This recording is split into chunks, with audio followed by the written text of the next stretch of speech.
કે કુટુંબ પરિવારમાં એકતા રાખો, વ્યસનથી આગાર્યો, મા બાપની સેવા કરો, બસ આના સિવાય હું કોઈને કાંઈ ભલામણ કરતો નથી. કથા એવું બેહાડો, મંદિર બનાવો, માંડવા નાખો. કથા એવું તો બાપુ અત્યારે ગામો ગામ હાલે. કથા કોઈના માલપા ઉતરી એ મને દેખાડો તો ઉતરે નહીં. શું આપણે આ પૈસા ખર્ચીને કરવાનું શું? હે, એક રામ કથા આપણા ગામમાં બેહાડી હોય અને કથાનો વક્તા વાંચતા હોય અને રામ અને ભરતનો પ્રસંગ આવે અને ભાઈ ભાઈના પ્રેમનો જ્યારે પ્રસંગ આવે અને એ પ્રસંગ સાંભળ્યા પછી આપણા ઘરે જો ભાઈ ભાઈનો વિખવાદ હોય અને નાનો ભાઈ જો મોટા ભાઈને બથ ન ભરી લે તો બાપુ કથાનો કોઈ મતલબ નથી. નારાયણ હે, કથા સાંભળ્યા પછી જો દેરાણી જેઠાણીના વિખવાદ ન મટે, હાહુ વહુના વિખવાદ ન મટે તો કથામાં ફાયદો કોને? મંડપ વાળાને, સાઉન્ડ વાળાને, કલાકારને, સાજિંદાને, તમારા ખિસ્સા ખાલી થાય. હું તો ના પાડું છું. ઘણા બધા અમારા કલાકારો ફોન કરે મને કે આવું ન કહેવાય. મેં કીધું કહેવાય તેને, ખોટું થોડું હાલતા છે. એક છોકરાને 10 રૂપિયા નથી આપી શકાતા બાપુ, અને અમને તમે લાખો રૂપિયા આપો અને જો તમારા ઘર સુધી બાપુ આ ભજન જાય નહીં, કથા જો ઘર સુધી પૂગે નહીં તો બાપુ આનો કોઈ મતલબ નથી. નારાયણ, આ ભજન ને કથા ને ધૂન ને માંડવા ને ચારે બાજુ બાપુ આમ નકરી ભક્તિનો રાફડો ફાટ્યો છે. તો હું બધાને એમ કહું છું કે આટલી બધી ભક્તિ છે તો આ બગાડ કેમ નથી ઉભો રહેતો? હે, બગાડ કેમ નથી અટકતો? 5 ગામ ભેગા બેહીને ધુમાડા બંધ જમે છે, લાખો રૂપિયા દાનમાં આપે છે. કોઈના રૂપિયા ખોટા છે એવી મારી વાત નથી, પણ હું કહેવા એ માંગુ છું કે આટલું બધું ધર્મ જો થતું હોય તો બગાડ તો ઉભો રહેવો જોઈએ કે નહીં?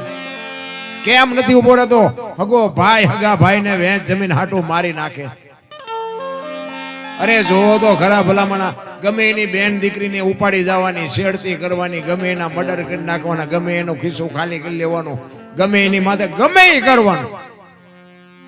તો કેમ આ બધા માંડવા ખોટા છે? આ ભોળાનાથના મંદિરની પ્રતિષ્ઠા શું ખોટી છે? તો આમાં ખુશ શેની થાય છે? પૈસા ખોટા નથી, ધર્મ એ ખોટો નથી, ભગવાન ખોટો નથી, તો ઊભું કેમ નથી રહેતું? કઈક તો જોવું પડે કે નહીં? અને અંધશ્રદ્ધામાં તો હું તો મારા બાપ હાથ જોડીને કહું છું, એ તો જાતા જ નહીં. અમારે તો તમારે ત્યાં ગમે એમ હોય, અમારે ત્યાં નકરું દાણા જોવાનું જ હાલે.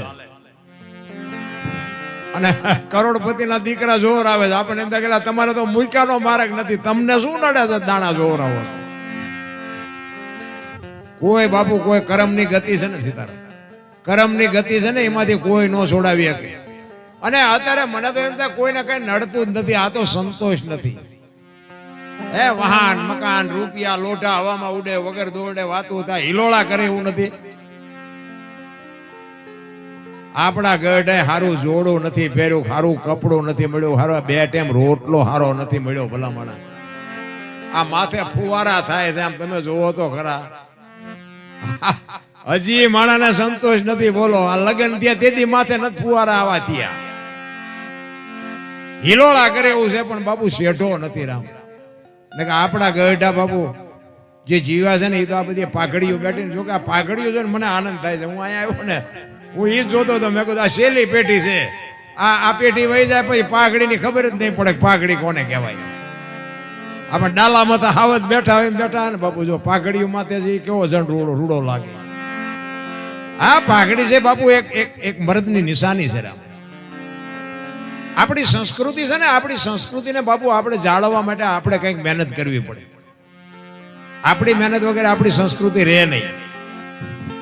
એક આપણા માતા પિતાને જો આપણે પગે લાગીને તો જ આપણી પરજા આપણને પગે લાગે. બાકી આપણો દાંડો ન નમ્યો હોય પરજા શું નમે? અરે હું તો એમ કહું કે આપણા મહેમાન આવ્યા હોય તો આપણા ભૂલકા હોય ને, છોકરા હોય ને બાપુ, એને આદત પાડી દેવાય કે આપણા મહેમાન આવ્યા બેટા જય માતાજી કરી કે સીતારામ કરી. એ આપણી સંસ્કૃતિ, એ આપણી પરંપરા છે. પણ મારો કહેવાનો અર્થ શું છે? જીવન મળ્યું છે બાપુ, 5 તત્વનો દેહ છે મહાપુરુષ. મને તો એમ થાય કે માણા જેવો અવતાર મળ્યો છે. અને એમાં સતયુગ ને દ્વાપર ને ત્રેતા ની તો બધી વાતો આપણે સાંભળી છે. રામ જાણે કેવો સમય હશે એ તો આપણને કઈ ખબર નથી. પણ મને એમ થાય કે અત્યારે ભલે દુનિયા કહેતી હોય કળિયુગ છે, અત્યારે ઘટે છે હું એ મને કહો. હે સતયુગમાં હરિશ્ચંદ્ર રાજા અયોધ્યાના મહારાજા બાપુ કાશીની બજારમાં રીંગણા વેચે બૈરું વેચ નાખવું પડ્યું. હે અત્યારે બૈરા વેચવાનો વારો આપણે આવ્યો હજી. અયોધ્યાનો સમ્રાટ અને અયોધ્યાની મહારાણી લેવી છે કોઈને બાય, લેવી છે કોઈને બાય. વિચાર તો કરો બાપુ કેવો સમય છે. આપણે અત્યારે લઈને બૂસ મારી દે, બોલો લઈને પાછા નથી દેતા. બૈરા હું વેચવાના હતા. આ તો શેઠો નથી. નકર મને એમ થાય કે બાપુ સ્વર્ગ જેવી દુનિયા છે, આમાં કાંઈ ઘટતું જ નથી. બધા કે સ્વર્ગમાં ઇન્દ્ર ભગવાન સોનાના સિંહાસન ઉપર બેઠા છે, ઇન્દ્રની અપસરાયું છે, અહીંયા ફુવારા છે, તો અહીંયા કોઈક જી આવ્યું હોય તો કોણ મારે પગ ઝાલવા છે? જી આવ્યા કોઈ સ્વર્ગમાં? અરે આ બધું ડીંગો ડીંગ આમ જ હાલે છે. આ બેઠા છો ને સ્વર્ગમાં જ બેઠા છો, જો હવું જ પડતી હોય તો. મને તો એમ થાય કે હું બોલું છું મારો ભગવાન સાંભળે. બોલો, હું તો મને આમાં બધા ભગવાન દેખાય. તમને આનો ભગવાન દેખાતો એ તમારો પ્રશ્ન છે. મને તો એમ થાય કે મારો ભગવાન હું બોલું ને મારો બાપ સાંભળે. ભગવાન ક્યાં ગોતવાનો છે? તમે પોતે ભગવાન છો, પણ બાપુ દુનિયા એવી હળીએ સડી છે ને. હરિદ્વાર વાળા કે સોમનાથ જવું, પાવાગઢ વાળા કે દ્વારકા જવું, તો સાચું ક્યાં છે? સાચું છે અહીંયા કોઈ ગોતતા નથી. ભાણ કે તું ભટકીશ નહીં, મથી લઈ તારા અંતરમાં ઠીક કરીને બેહી જા, પછી કરવું પડે નહીં કાંઈ. આ બોલે બીજો નહીં, પરમેશ્વર છે પોતે. અકલ મઠા અવળા મથે બહાર જઈને ગોતે છે, અહીંયા કોઈ ગોતતું નથી. ગામનો રામજી મંદિરનો પૂજારી એકલો ટોકરી વગાડતો હોય, બોલો કોઈ અહીંયા ડોકાવા નથી જતું. અને ઓલા પણ તમે જુઓ ને દ્વારકા ને સોમનાથ ને પાવાગઢ ને તત્તણથી લાઈનમાં ઉભા રહે. બોલો તત્તણથી. એટલે પણ આ તમારા ગામમાં રામજી મંદિરમાં નથી મેળ પડતો? બોલો 360 દી મંદિરને ઉજળું રાખે છે, 2 ટાઈમ ભગવાનની સેવા કરે છે, ઈને કોઈ 10 રૂપિયા દેવા રાજી નથી. અને ઓલા પણ જાય ભાઈ વારો ન આવે ને તો કે વીઆઈપી દર્શન કરવા હોય 500 રૂપિયા થાય. બાપુ વીઆઈપી દર્શન કરાવો. બોલો ભગવાનને વીઆઈપી દર્શન કરાવવાના. તો જો હાલ્યું ગામનો રામજી મંદિરનો પૂજારી હાટું વલખા મારતો હોય, એકલો બજારો ટોકરી વગાડતો હોય, અને ઓલા પણ તત્ણ દી સુધી તેમાં ખાધા પીધા વગેરે ના ઉભા હોય. મને એમ થાય કે આમ તો જો આ બધું હાલ્યું ડીંગો ડીંગ. પણ આ બધું બાપુ એકદમ સમજાય એવી વાત નથી. અત્યારે આનો ફુગાવો છે ને એટલે બધાને એમ છે કે થોડા ઘણા વાપરવી એમ. તે દીએ બધાની હિસાબ થતી હતી, પણ ખિસ્સામાં જ કઈ નહોતું, જાય ક્યાંથી? એટલે તકલીફ હતી. એટલે મહાપુરુષોએ ઘણી બધી વાત કરી છે. હું તમને જેવો તમારી જેવી આનંદ કરાવીશ, હું તમને મોજ કરાવીશ. પણ આમાં કેવું છે કે મારી થોડીક તબિયત નરમ હતી ને, જો કે મારે છે 1-2 કલાકાર એટલે વાંધો નહીં આવે. પણ તમારા બધાની ચાહના, તમારા બધાનો ભાવ ખૂબ ખૂબ આભાર. કારણ કે આ એક પ્રેમ ભાવ છે ને, લાગણી છે ને, એ જ મોટી વાત છે. બાકી કલાકાર હું નથી. કલાકાર કોને કહેવાય ખબર છે? આ બધા નામ ભલે સડાવ્યા હોય કે આ કલાકાર છે, કલાકાર, પણ કલાકાર અમને ન કહેવાય. કલાકાર કોને કહેવાય?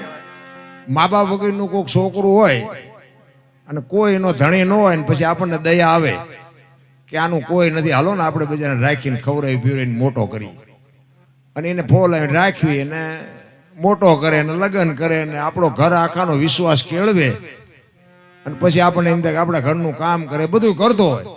પછી આખા ઘરનો વિશ્વાસ કેળવી અને પૈસા ને ઘરેણા ને તમારું એટીએમ કાર્ડ ને બધું ગોટો વાળીને ભાગી જાય, અને ઘર ધણીને નહીં પણ પોલીસ વાળાને હાથમાં ન આવે, એને કલાકાર કહેવાય. કલાકાર એને કહેવાય. પોલીસ ખાતાને ધંધે લગાડે ઈ કલાકાર. આ લઈ લઈને બૂસ મારી દે કલાકાર નથી. લ્યો નથી આપણને ખબર પડતી કે નો દેવાય. અત્યારે મને એક બાપુએ કીધેલું, એક સાધુ હતા ને, મને કે દરબાર તમે પૈસા કોઈ ન આપતા. મેં કીધું કેમ? મને કે દેશો પાછા નહીં આવે. મેં કીધું એવું થોડું હોય તો મને કે દેજો, હું તો તમને ખાલી ટકોર કરું. જો આ સંતની ભાષા શું હોય શકે? એટલે આપણે હખણાત ન રહે ને. એટલે મેં બાપુએ ભલે ના પડે, પણ આપણે અખતરો કરવો. પછી આપણને જાણ થયા પછી તો આપણે એવો માણા હોય એને જ આપીએ ને કે આ માણા પાસેથી તો આપણા પૈસા ખોટા ન થાય, અહીંથી તો પાછા આવે જ. એવા મેં 7 જગ્યાએ આપ્યા, હાથે હાથે બૂસ માર્યા. બોલો 7 જગ્યાએ હો, 1 2 જાય નહીં, પણ 7 જગ્યાએ આપ્યા છે અને હાથે બૂસ માર્યા છે. અને આ માર્ગે ચડ્યા પછીની વાત છે, નકર બાકી હું ખટારો હાંકતો હતો, ખટારો ડ્રાઈવર હતો. તેથી કોકના પૈસા હું કઢાવી દેતો હતો, અત્યારે મારા બૂસ માર્યા. બોલ, આ ઈ દુનિયા છે. ફોરમ હોય ફટકેલી એને ચૂલે ચડવું પડે, પછી આવડ હોય હલબેલી એને કોઈ નો પૂછે કાગડા. આ દુનિયામાં તમારું નામ થાય ને એટલે આની આ દુનિયા તમારી હાથીની અંબાડીએ ચડાવે, પણ જરાક ભૂલ થઈ જાય ને તો આની આ દુનિયા તમને ગધાડે ચડાવે, કોઈ ભરોસો નથી રામ. પણ ભજન સવારામ બાપા એટલા માટે કે ભજનના ભરોસે રેજે, અંતે ઈ નર ઓપશે, અમર બીજક હાથ લાગ્યું એને કાળ કેમ લોભશે. ભજન છે ને, ભજન એકદમ સમજાય એવી વાત નથી, પણ ભજનના ભરોસે રહેવાની વાત છે. આ ઈશ્વર છે તો છે, નથી તો નથી. આ મંદિરમાં તમે ભોળાનાથની પ્રતિષ્ઠા કરી અને બેહાડો કે ભોળોનાથ છે તો છે અને નથી તો નથી. બસ મુદ્દો આટલો જ છે. બાકી તમારે કોઈ પુરાવો કોઈની પાસે કાંઈ છે જ નહીં. હું તમને એક જ વાત કરું કે ભોળાનાથની પ્રતિષ્ઠા કરી, આપણે શિવલિંગને બેહાડ્યું. એ હમણાં વાત કરતા મેં એક પત્રિકામાં વાંચ્યું કે એક દીકરી શિવલિંગ લઈને આવતી અને પાણી પીવા માટે એને ઘાસમાં બાપુ શિવલિંગને મૂકી અને પછી પાણી પીને આવ્યા પછી શિવલિંગ બાપુ ત્યાં સ્થિર થઈ ગયું. ઈ આ જળેશ્વર મહાદેવ. અને પછી ઘણો સમય કે અપૂજ રહ્યા પછી માલધારી ઢોર ચારતો હોય છે અને એને આ દેખાણું. ઘણી જગ્યાએ બાપુ, આ એક જગ્યાએ નહીં પણ મેં તો એવા ઘણા દાખલા જોયા છે કે માલધારીએ બાપુ આ શિવને કેટલી જગ્યાએ, અમારા વાંકાનેરની બાજુમાં જડેશ્વર મહાદેવ છે, અહીંયા બાપુ એ ભોળાનાથ ને માલધારીએ જ બાપુ અહીંયા જાગૃત કર્યું હતું કે એક ગાય અહીંયા વરી જતી હતી અને ગાયના ઘરધણી એમ કહેતા હતા ગોવાળને અમારી ગાયને દોઈ જાય. ઓલો ભોળિયો ભગવાનનો માણા ઈ કે પણ હું તમારી ગાને હું કામ ને દઉં, મારે ઘણી ગાયું છે, મારે ઘણું દૂધ છે, હું તમારી ઈ કે પણ તો અમારી ગાય દૂધણીની એક ટીપું દૂધ ન હોય. ગોવાળ વિચાર કરે કે આવું બને કેવી રીતે. અને ઈ ભોળિયા નાથના ઈ જયારે આમ ધણ વળ્યું ને ગામમાં એટલે ગાય આખી આમ જુદી પડી ગઈ. અને ઈ ભોળાનાથનું મંદિર હતું ને, જે શિવલિંગ હતી આમ કચરાની માલિકો, અને અહીંયા જઈને ગા ઊભી રહી ગઈ અને આખી ગા ભરી જ અહીંયા. અને ગોવાળને નક્કી થયું કે આ કાંઈક છે. અને એ બાપુ અહીંયા જોયું ને એ શિવલિંગ નીકળ્યું ને એ જડેશ્વર મહાદેવ. અત્યારે તમે કોક દી અહીંયા જાઓ વાંકાનેરની બાજુમાં જડેશ્વર, એવું જોરદાર બાપુ. એ તેથી બાપુ એક માલધારીના દીકરા એ જાગૃત કર્યું છે. એટલે એ માલધારી આ જોઈ અને પછી આ બાપુ આ ભોળાનાથનું બાપુ જાગૃત થયો અને પછી જ બાપુ આવા. જોકે મને ઘણી બધી વાતો કરી, હું તમને મોજ આવે એવો આનંદ કરાવીશ, પણ એકાદ બે ભજન લઈને પછી હું તમારી એ વાત કરીશ. કારણ કે ભજન છે ને, ભજનમાં તમને નહીં સમજાય બહુ. એટલે મને બધા બોલાવે છે ને એનું કારણ જ એ છે, હું આ બોલું છું ને એ સીધે સીધું લાગે છે, આ ઓનલાઈન છે એટલે મને બધા બોલાવે છે.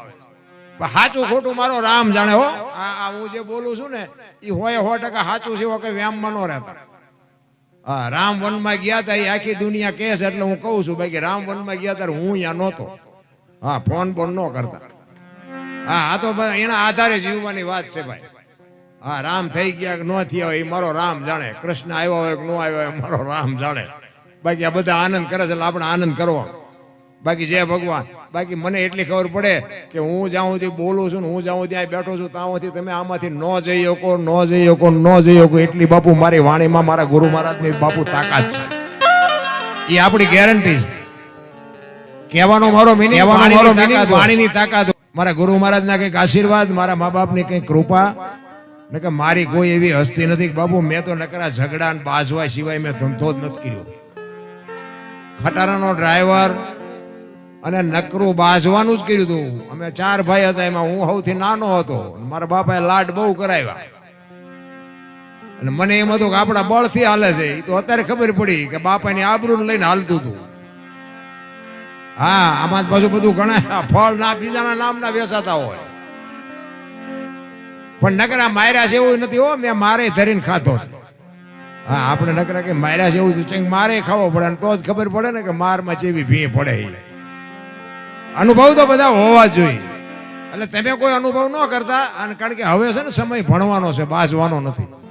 ભણી ગણીને બાપુ એજ્યુકેટર થાવ.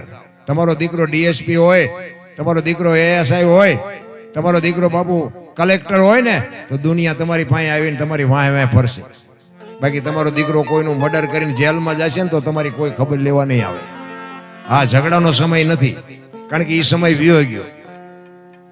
અત્યારે સમય એજ્યુકેટેડ બહુ અને હું તો એમ કહું કે હાથ જેટલા બને ને એટલા હાથ જોડજો, એમાં આપણે કઈ નથી નાના બાપના થઈ જતા. બાકી ઝઘડાનું મૂળ તો બાપુ વાવતા જ નહીં. આ રામાયણ ને મહાભારત બે છે ને મહાપુરુષોએ બનાવ્યા. રામાયણ કે જેને જોતું હોય લઈ જાઓ, એમાં કઈ ઘટ્યું નહીં. મહાભારત કે કોઈને કઈ દેવું નથી, એમાં કઈ વધ્યું નહીં. આ નજરની સામે દાખલા. હા, મહાભારતના બાપુ કેવા પાત્રો તમે જો. મહાપુરુષો તો એમ કે છે કે એક એક હાથમાં 10 હાથીનું ભુજાબળ હતું, પણ ઉપયોગ શેમાં કર્યો? ભાઈઓને મારવામાં. અને છેલ્લે તમે વિચાર કરો, કૃષ્ણ પરમાત્મા જેના પક્ષમાં હતા, પાંડવના પક્ષમાં, એ પાંડવ જીત્યા, હસ્તિનાપુરની ગાદી મળી, પણ એ હવાજ કેવો લાગ્યો? એ કે હાલો હવે હેમાળે હાડ ગાળો. બાપુ હસ્તિનાપુરની ગાદીએ એમને નો હંગરા. એક ધર્મરાજા જેવો ધર્મરાજા પોતાના હકને લડવા માટે પોતાનો પ્રાણ ખોયા પછી આ 5 ફૂટ એને જગ્યા ન મળી. બાપુ શું કર્મની ગતિ છે? હિમાલય હાડ ગાળવા જવું પડ્યું ધર્મરાજાને. તમારી ને મારી શું ઓકાત છે? ઝઘડામાં બાપુ મારો તોય ફાયદો નથી ને માર ખાવતોય ફાયદો નથી. જેટલું થાય એટલું જાતું કરી દો. મારો નાથ તાણે ઘણું કરીને તમને આપશે. હું તો એ જ મતનો માણા. કારણ કે અમુક અત્યારે અમને જરાક મોઢામાં લાકડા ઘાલીને બોલાવે, પણ છતાંય અમારે આમ બાપુ વજન રાખવો પડે કે બેટા તમે થોડાક મોડા ભેગા થયા, નકર 4 નો હિસાબ કરી નાખ્યો હોય. આ સુધર્યા પછી દુનિયા લોહી પીવે છે. ઝઘડાનો બાપુ કોઈ મતલબ જ નથી. અને બે કોરથી ખંખેરે. અત્યારે તમે ગમે આ ઝઘડો થાય ને, આ કોર્ટ કયો કે પોલીસ ખાતું કયો કે જે કયો એ બાપુ બે કોરથી ખંખેરે. કોઈ ક્યાંય ન્યાય મળે એવું છે જ નહીં. હું તો જાહેરમાં કહું છું. એના કરતા ઈ સાહેબ કરવા જાવું, પૈસા દઈને ઈ કરવું, એના કરતા આપણે અહીંયા હાથ જોડીને છૂટા થઈ જાય શું વાંધો? કઈ કરવા જેવું નથી. રામ મા બાપની સેવા કરો બાપુ. મા બાપના આશીર્વાદ તમને ટોચે પોગાડી દે. રામ અરે હું તો એમ કહું કે તમે આ દુનિયામાં બહાર જાઓ ને, તમારી માં ને તમારા બાપ ને પગે લાગીને જાઓ ને, આખી દુનિયામાં ક્યાંય પગે ન લાગવું પડે, આપણી ગેરંટી ભલામણા. અરે હું તો અહીંયા સુધીની વાત કરું કે તમે કદાચ મા બાપ ને પગે ન લાગો તો કાંઈ નહીં, પણ તમારા હાટું થઈને તમારા મા બાપ ને બીજાની પાસે પગે લાગવા ન જવું પડે એવો ધંધો ન કરતા. મારા બાપ તો હોય, મારો નાથ રાજી થાય. બસ માન બાપના આશીર્વાદ મેળવી લ્યો. જગતમાં બાપુ કાંઈ કરવું જ. મેં સારું કામ કર્યું જ નથી. આ મારા અનુભવ છે એટલે હું તમને ચેલેન્જ થી કહું છું. આપણે કોઈ દી સીતારામે નથી કર્યા, મંદિરે નથી ગયો, કઈ કોઈને દીધું જ નથી. કોઈ માગણે મારી બજારમાં ન આવે. પણ મેં જીવનમાં એક જ કામ કર્યું, મારી માને મારા બાપને બેને હાચવા ને, એમાં અત્યારે બાપુ મારો મેળ પડી. મા બાપ જેવા ભગવાન બાપુ આ દુનિયામાં છે ને કોઈ ગોતતાય નહીં અને જડે નહીં. અને જડે તો મને ફોન કરજો કે આ ભગવાન છે. ખોટી વાત ક્યાંય છે જ નહીં. વિશ્વવ્યાપક નિરંજન નિરાકાર છે, આપણા જેવો છે જ નહીં. ભગવાન બાપુ એમ મળે જ નહીં. ખોટી વાત. કોઈ કહેતું હોય તો બધી ડીંગોળ. મારે તો ઘણા ફોન આવે, આનું શું બાપુ, આનું શું. એટલે હું તો એમ કહું તમારા ગુરુ મહારાજ છે તો કે હા. મેં કહ્યું એમને પૂછજો, મારું હું લોહી પીવો છું તો શું કંઠિયું બંધાવી રખડો છો? ચેલાને કઈ જોતું નથી, ગુરુને કઈ દેવું નથી, આવ્યા નથી, ગાળિયા નાખ્યા નથી. એમ નથી રામ. ભજનના માર્ગે હાલતા થઈ જાઓ. જેથી સમય પાકે તેથી આંગળી પકડનારો ક્યાંક જડી જાય. સંતની ભૂમિ છે. એમ નામ બાપુ કોઈ ગાણા નથી ગાતું. એટલે જ મહાપુરુષો કે છે. શું કે છે? એ જી નથી મફતમાં, એ જી મળતા એના તો મૂલ ચૂકવવા પડતા સંતને. સંતપણા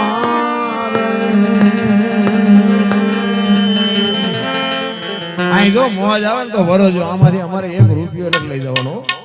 આપણે કોઈ એમ બનો